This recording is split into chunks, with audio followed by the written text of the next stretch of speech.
अब जो हमारे साथ सलूक किया जा रहा है पाकिस्तान में, जैसे कि हम कोई बहुत बड़े शूटर है, एक आता है वर्दी पहनकर, यूनिफॉर्म पहनता है, उसके बाद आइन तोड़ देता है, दूसरा आता है वो फिर आइन तोड़ देता है, तीसरा आता है वो हुकूमतें चेंज कर देता है, चौथा आता है वो फिर हुकूमतें चेंज कर देता है, पांचवा जो है वो कहते हैं कि जनाब जबरी गुमशुदी कर देता है, लोगों के घरों में दाखिल होता है, लोगों को उठा लेता है। यार ये क्या मजाक हो रहा है? हमको कमी कमीन तो नहीं ना, हम कम से कम इस मुल्क में टैक्स देते हैं, हमारे टैक्स से इन लोगों को पैसा जाता है, इनको वेजेस मिलती है, ब्यूरोक्रेट्स को वेजेस मिलती हैं।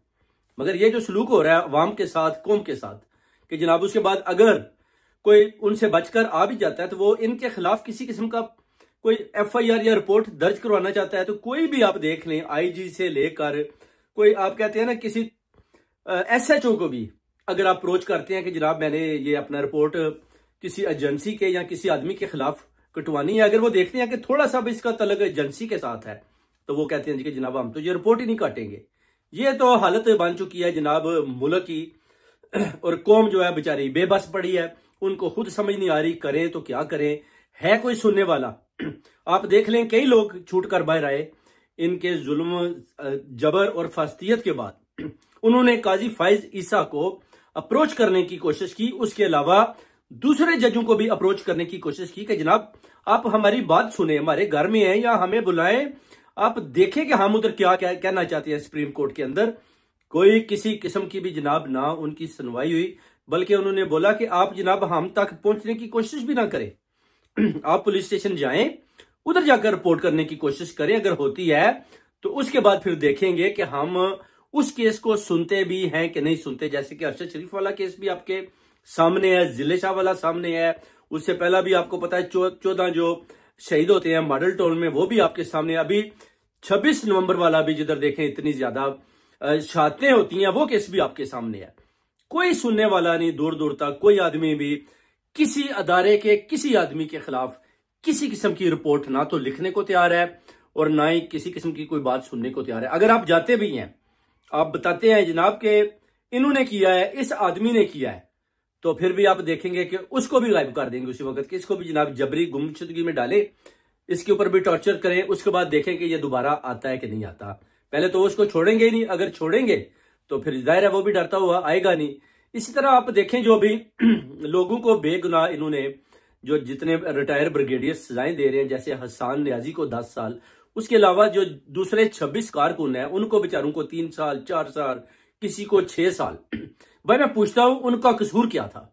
सिर्फ एक सियासी जमात, एक लीडर को, उनका पसंदीदा लीडर था, उसको सपोर्ट करने के लिए।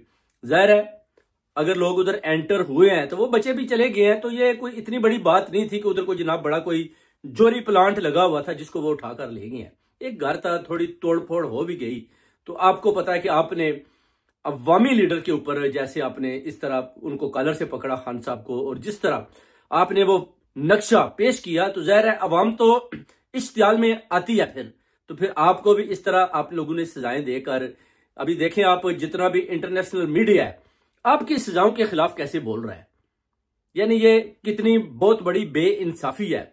यानी इंटरनेशनल मीडिया भी इन सजाओं को मानने से इनकारी करता है। UNO भी कहता है कि ये सजाएं जेली हैं।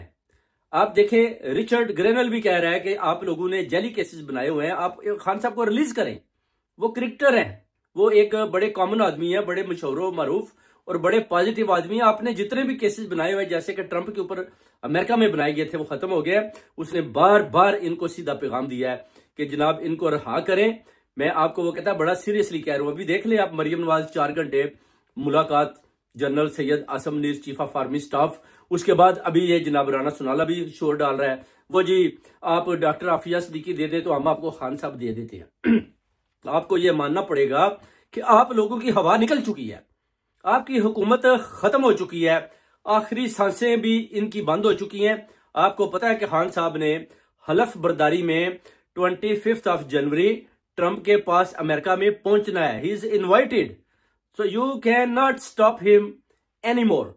सो आपके लिए जो अच्छी तजवीज है वो यही है कि आप खान साहब को जेल से रहा कर दें अगर आप कुछ अच्छा चाहते हैं, वरना कॉन्सिक्वेंसेज आपके सामने है, उसके बाद फिर कुछ भी नहीं बचेगा। आप जितने भी इधर उधर भागें, आपको पता है ट्रंप आ गया या रिचर्ड ग्रैनल, तो फिर आपको पता है कि उसको पता है उसकी टेबल के ऊपर सबके नाम पड़े हुए हैं। एक एक आदमी का नाम और उसके कारनामे ट्रंप की टेबल के ऊपर पड़े हुए हैं। अगर उसने एक्शन ले लिया तो फिर आप बचकर कहीं भी नहीं जाएंगे। आपको पता है अब IMF भी आपको पैसा देने वाली नहीं है। दरामदात बरामदात जो तिजारती बिजनेस था वो भी आपका अमेरिका के साथ खत्म हो जाएगा। फिर आप कहीं के भी नहीं रहेंगे। इसलिए बार बार कौम अवाम ओवरसीज कम्युनिटी ये पैगाम देती है कि रिचर्ड ग्रैनल की बात को माना जाए, ट्रंप के इशारे को माना जाए, मैथ्यू मिलर की बात को माना जाए और खान साहब को रिलीज किया जाए, वरना इन सब के जो कॉन्सिक्वेंसेज हैं बाद में आप सब लोगों को भुगतना पड़ेंगे। तो ये जनाब जो है ना आपको सारी सदारती निजाम लाना पड़ेगा, जिसकी वजह से फिर आपको पता है कि सब अदारों को बैकअप होना पड़ेगा और सदारती निजाम के जरिए मुल्क को तरक्की की तरफ लेकर जाया जाएगा, जिसमें पूरी अवाम ओवरसीज कम्युनिटी कौम खान साहब के साथ शाना बिशाना खड़े हैं और इंशाल्लाह मुल्क तरक्की की रास्ते पर गामजन होगा।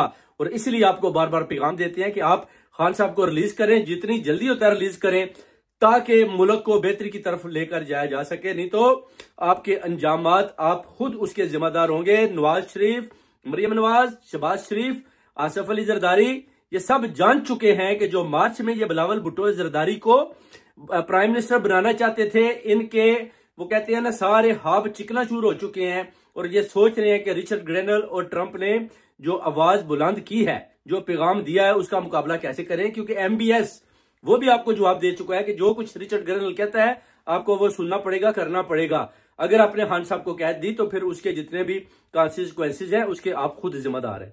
इसी वजह से अभी ये सब डरे हुए हैं और ये जनाब इनको समझ नहीं आ रही करें तो क्या करें। करना आपने कुछ नहीं, सिर्फ और सिर्फ आपने अडयाला जेल के डोर खोलने और खान साहब का आवाम ने इस्तकबाल करना है और जमान पार्क या बनी गाला की तरफ उनको लेकर जाना है। उसके बाद वो कौम के साथ खिताब करेंगे, फिर देखेंगे कि ये हुकूमत और कितनी देर चलती है। बहुत बहुत शुक्रिया।